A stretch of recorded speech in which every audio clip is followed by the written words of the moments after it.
All right, everybody, welcome back to the Mile High Monster.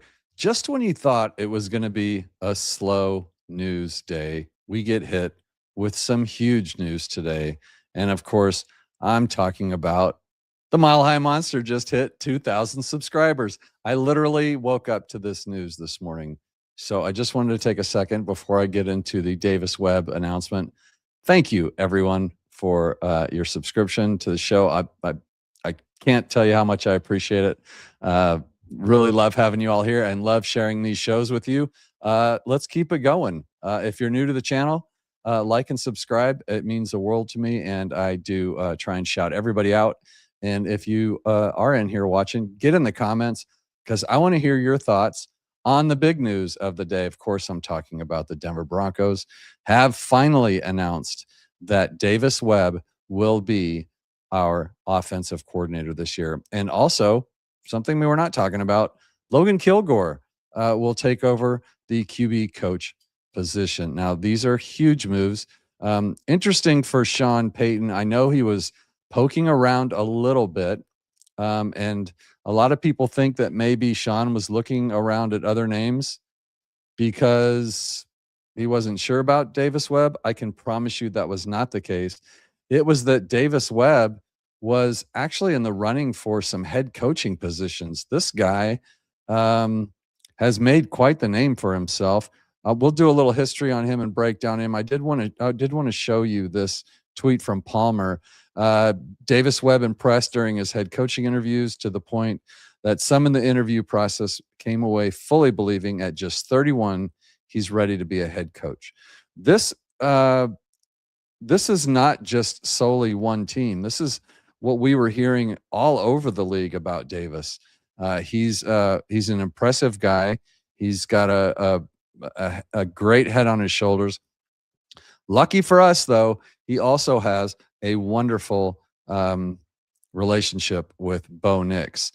Now, when we drafted Bo, Davis actually flew down to Arkansas and picked him up and brought him back. They talked about football. He eased the transition, and they've been really tight ever since then. So that move alone really helps. And you guys know Sean Payton, right? Grumpy, demanding, and you've all seen how Bo will snap back at him, and Sean Payton loves that. But at the end of the day, it's nice to have a little bit of a buffer between those two, just to keep the marriage nice and neat and clean. So out of Inglewood, head coach Sean Payton has announced a pair of changes to the coaching staff, naming Davis Webb as offensive coordinator and Logan Kilgore as quarterbacks coach. So Webb's been with the Broncos since 2023, which means he was around for the Russell Wilson fiasco, and he would have been the quarterback's coach then, but not the passing game coordinator. Now he became passing game coordinator this year. So this was his first season as passing game coordinator, and correlation, causation, I don't know, but the passing offense went from 20th in 2024 to 11th this past season. So looking like we got us a good one. And I know for a fact that this was Sean Payton's first choice. Now, the relationship between Bo Nix and Davis Webb is certainly no secret. These guys are tight. And Davis being around, so in Bo's first two seasons, Bo's going 7,500 yards, 50 touchdowns. He won 24 games. He did a lot of work. Remember all the footwork stuff, like how that was the big conversation about Bo's bad footwork and how he looked uncomfortable in the pocket and all that stuff. These are the types of things that Sean Payton doesn't get to work on with Bo, right? This is the type of stuff that the QB coach is responsible for. So this promotion, what does it mean? Well, the conversation is going to revolve around whether we're going to see some play calling. from Davis. I'm probably, I don't know what side you guys are on. Get in the comments. First of all, I want to know how you guys feel about Davis Webb, and if you think there's a chance that Sean Payton's going to give up play calling. It would be out of character for Sean to do that. But I did have Kodiak and Markey on yesterday or day before yesterday, and we were talking about this a little bit. Sean Payton has admitted that at his age, which is my age, so piss off, you ageist people, but we're old, so we start to slip a little bit, right? And it's not that Sean is slipping. It's the fact that he has all this experience, and that includes negative experience. So you tend to get a little more conservative in your thinking as you get older. You start thinking about what could go wrong instead of attacking maybe. And my hope is, and I think Broncos country's hope is that this move will bring about a little more go get 'em on offense. Just this picture right here gives me warm, happy feelings because I get a feeling that those two guys would like to see the offense light it up a little bit. So here's what our offensive staff looks like now. Davis Webb, of course, will be the offensive coordinator. Down here, you'll see. Can you guys see on the screen? Logan Kilgore here. He'll be the quarterback's coach. My understanding is that there's a good relationship there as well. Zach Streif will stay on as the offensive run game coordinator and assistant head coach. I was kind of surprised that either Zach or Lou Ayeni didn't move with the lack of running game, but it was brought to my attention, and quite rightfully so, how good the running game was when J.K. Dobbins was playing. So maybe it's more about the running backs than it is about the coaches. Let's welcome in a few of our in fact, my only two commenters so far. My issue with this is not Webb is not qualified, but Sean's ego may not let Webb call plays. David, as always, thanks for coming in. You're always in. So here's the thing.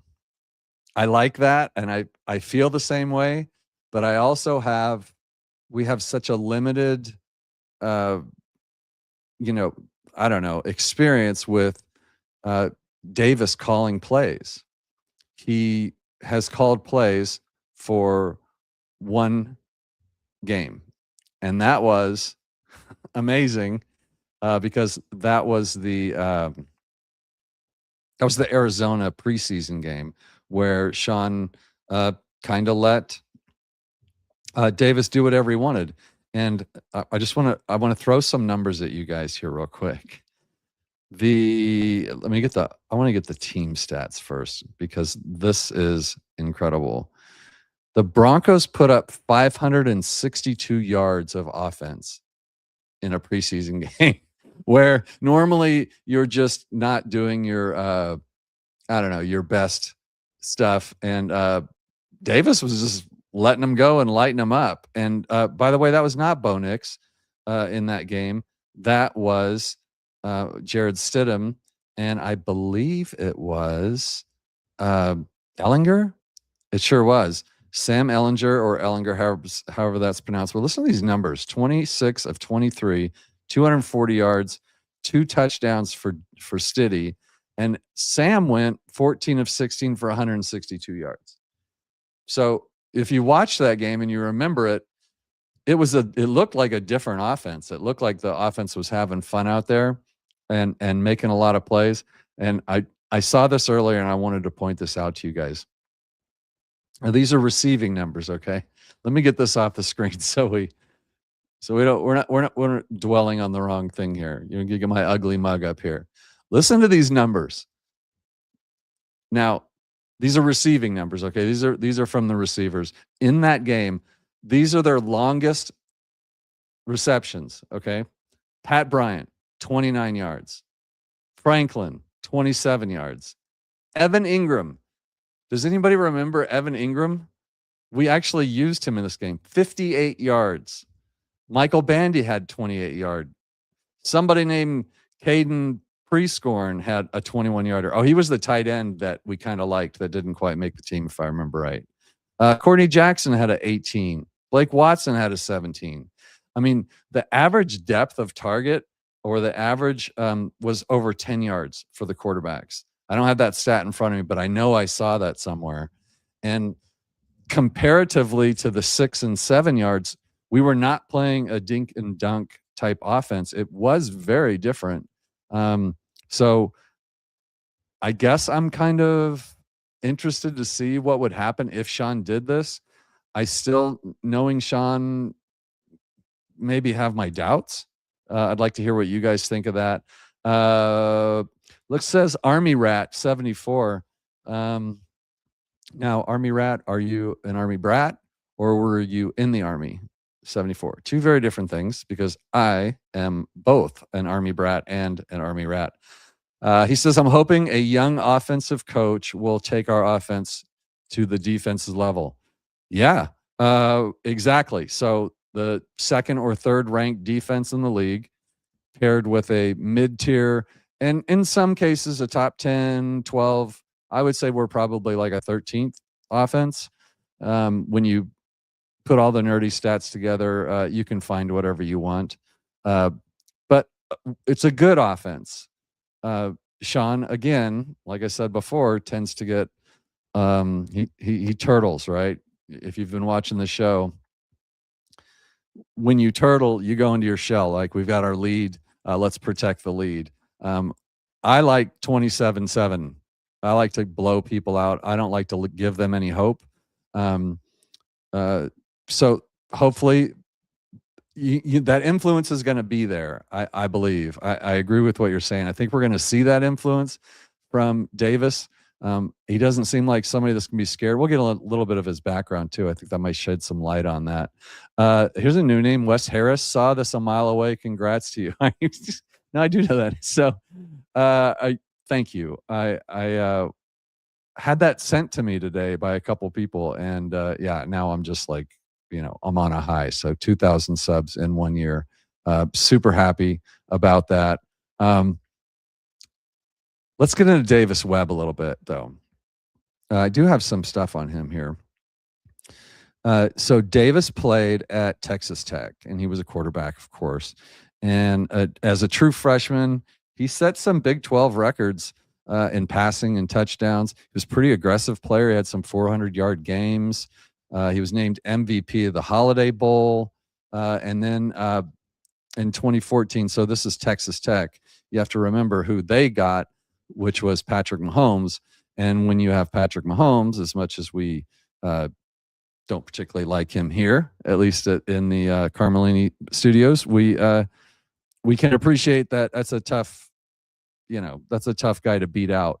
So he transfers, he goes to UC Berkeley as a grad student, smart kid, right? And then he set school records there too. Earned Impact 12 Newcomer of the Year, MVP honors at the Senior Bowl. This was a guy that could play football and was actually drafted in the 3rd round by the Giants. So he's got his NFL experience. He was a rookie with the Giants. He went to the Jets. He was with the Bills for a couple years. Back to the Giants. So your basic quarterback coach looking offensive quarter like history, right? It's not usually the great quarterbacks that become coaches. Remember Kubiak for the Broncos. He was selected in that same draft as John Elway and was just a backup his whole career. I don't know that he was ever a starting quarterback other than maybe injuries his entire career, and became one of the best offensive. He became essentially a quarterback's coach on the field, on the team, and then went on to become an OC or a quarterback's coach and an offensive coordinator and a head coach and all that stuff. And so Webb has kind of followed that same path, and I love that about him. So Webb gets into coaching. As soon as he quit being a player, he joined the Broncos in 2023 as their quarterback's coach. And it's crazy. I said this before. Sean interviewed this guy and hired him on the spot. Was so blown away by this guy. I mean, I mean, that has to tell you something. That's got to be worth something. Um, so we got a combat vet, me as well. So welcome and salute to you, my friend. Disabled. Sorry to hear that. I hope you're doing okay. I really do. I was pretty fortunate that I'm not, but people in my unit were. So seen it firsthand, and I couldn't. I'm not going to be able to do it on this show. Welcome to the show, and I I wish our years would have lined up a little bit better. We could have served together, but I feel like I already know you, partner. So welcome to the show. It's good to have you. Uh, does anybody know who Logan Kilgore is? So I do want to touch on him a little bit. I've got some preliminary stuff. Now he's been elevated from offensive quality control coach to quarterbacks coach now. So he was a quarterback as well, mid Tennessee State, and he played in the CFL. So he's got some hands-on position. Now he's going to be Kilgore is going to be the one that's taken over the day-to-day sort of watching film with Bo and maybe being some of the middle guy between Payton and Bo. But here's my guess is Davis Webb is going to probably hang on to that pretty tight, and Kilgore will be more of like when you work someplace and you've got your assistant like Michael Scott and Dwight or something. Like he's not really the guy, but you do need him for some things. But we'll see how it goes. It really could come down to whether Davis is calling plays. Two good hires, though. I think these two guys, Logan Kilgore. So he spent the last three seasons with the Broncos, and he was a quality control coach every one of those years. He also worked with the tight ends, and strangely enough, with the returners on special teams. So he was a coach at Arkansas State for looks like a couple years, and then he did some high school and Bakersfield College. Did some coaching there. It doesn't say what it was, but he's got 7 years of coaching experience, and I think he's like 35, so still young enough to relate to a younger quarterback and be a good go-between, I think. For Bo Nix to be Ferris Bueller, which is what Sean Payton likes to describe our starting quarterback is. Now, as far as Davis Webb goes, I guess I really want to get back into this a little bit about him calling the plays. I don't know that I see it. I hope we see it in the preseason. There's a mix. There are a lot of mixed opinions on whether this could happen. Some people think it's headed that way. And if I didn't hear some of the arguments, I might agree with that. But I've studied Sean Payton a lot, watched Sean Payton a lot. Now, he's got a lot of ego. He's a guy that paints the practice field with the logo of the team that they're going to play against that week. Like the guy controls everything, and having him not control this would be out of character for him, I think. However, he's a fantastic play designer, and that's really his strength now, because I don't think any of us have seen, and we've seen a few games where like his first 15 plays were incredible, where he was the old Sean and he kind of was in his bag and had it going. But almost every game there was that part of the game where the offense just kind of disappeared. And is that him getting too conservative? Is that just getting out of rhythm and starting to second guess himself? I don't know if Sean Payton ever second guesses himself, at least not very often, but he certainly was calling some questionable plays, I would just say. Now, I do have people that I respect that say, well, actually, that was a good play. It was just played poorly. either way, the offense wasn't working all the time, and it certainly wasn't working as good as it needed to be when some games, only 3 we lost, but it would have been nice to not have maybe this many heart attack games where Bo Nix had to literally go in and just win a game for us because they weren't getting it done. Like, think back of all those third quarters when it was like no first downs, or even a half of the game where we just couldn't do anything, and then all of a sudden it was like, well, we need 10 points, Bo, so go get it. Bo's shown us over and over that he can do it, and that the plays work with Bo running them. And if they don't work, he finds a way to make them work. I'm hoping that at least the influence of Davis Webb will encourage that, if not the play calling. So that's kind of where I stand on that. Looks like I got a comment here. Mile High Medlock. I would like Sean to give up play calling duties, but that won't happen. Need to have more rushing attempts per game next year. Well, welcome to the show. First off, Mile High Medlock, and I agree with you on most of that. I would like to see Sean try it. Again, we only have one preseason game where Davis called the plays, and he wasn't calling them for Bo. But I liked the style, and I liked the choices that he made. We'll see what happens there. Now, as far as the rushing game goes, that's a whole show, which I've done and we've all done in the past. The Broncos do need to run the ball. Now, this year, I think they were running the ball pretty well for a while, right? So you had J.K. Dobbins was out there. He was like 5th in the league, maybe 7th in the league in rushing when he went out in week 10. So, and averaging over 5 yards a carry. So the problem was that the Broncos didn't have a plan B behind J.K. Dobbins if he went down. If you've watched this show, you've seen us talk about that several times. J.K. Dobbins was amazing in this offense, and at one point in the season with plenty of rushes, he was averaging almost 6 yards a carry, and it wasn't a small sample size. So Sean needs to run the ball more. I'd like to see less of those screen passes, but those screen passes are replacing the run game that wasn't working.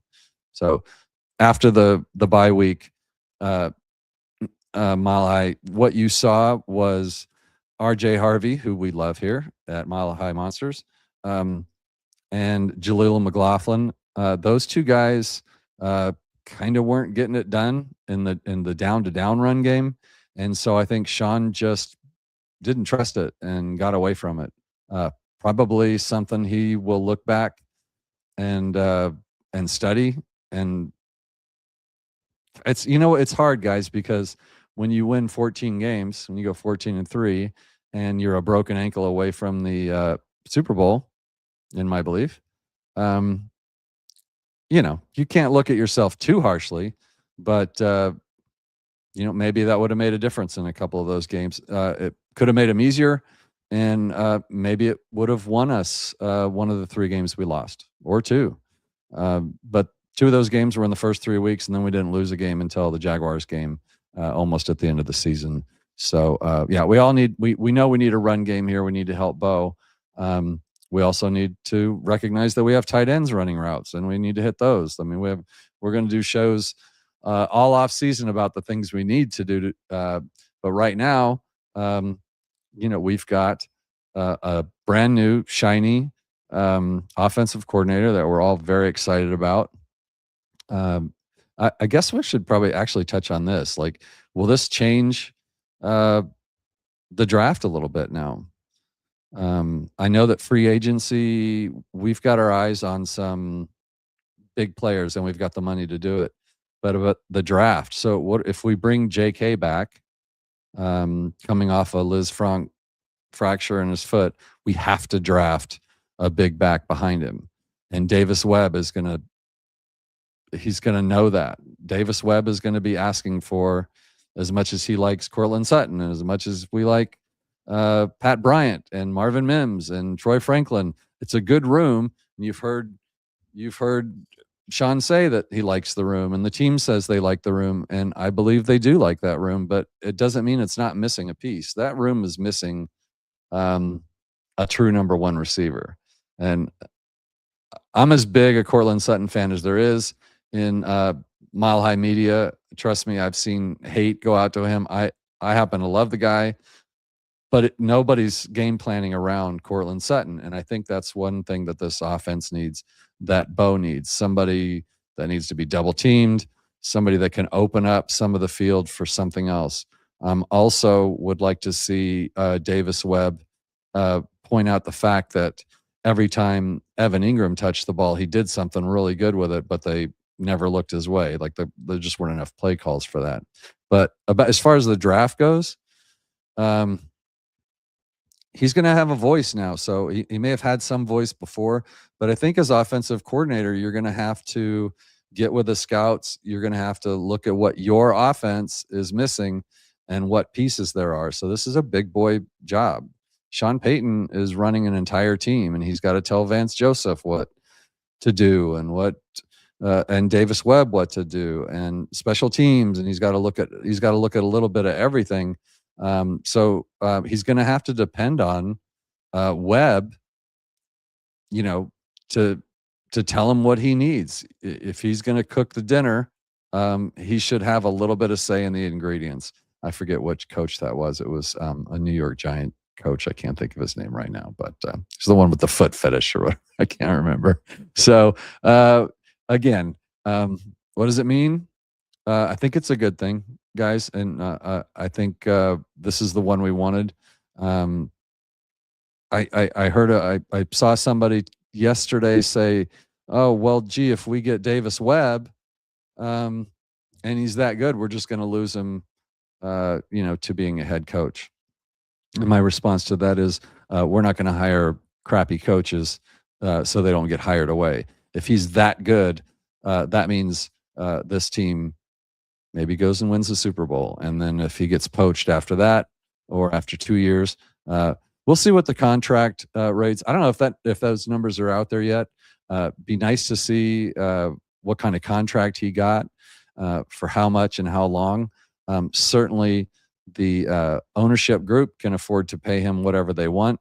And so that also means like that Raiders job and other jobs,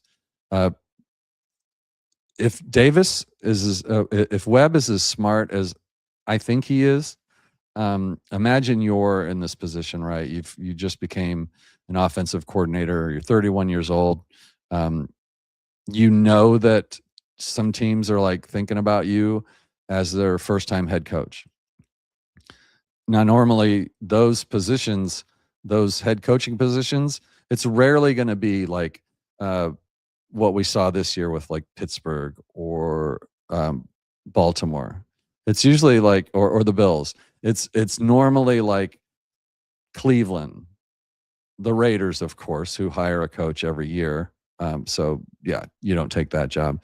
But I get the feeling like he might be one of those that's smart enough to say, no, I'm going to continue to learn under Sean. I'm going to wait for the right opportunity. And what that right opportunity is, only he knows at this point. But imagine, you're Davis Webb, you're making a few $1 million. You're on a team that's Super Bowl window is open. And you're finding that success. You're learning more, and then the Jets call. Like, are you honestly going to leave? Like, I wouldn't. Because I think he's that good. I think he's going to maybe slow walk that, because he knows he's in line to be a head coach. And once you take that first shot, if you go to like the Jets or something like that, where you're probably going to fail, then you're just a failed head coach.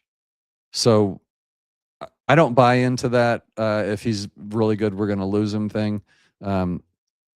It's a good problem to have.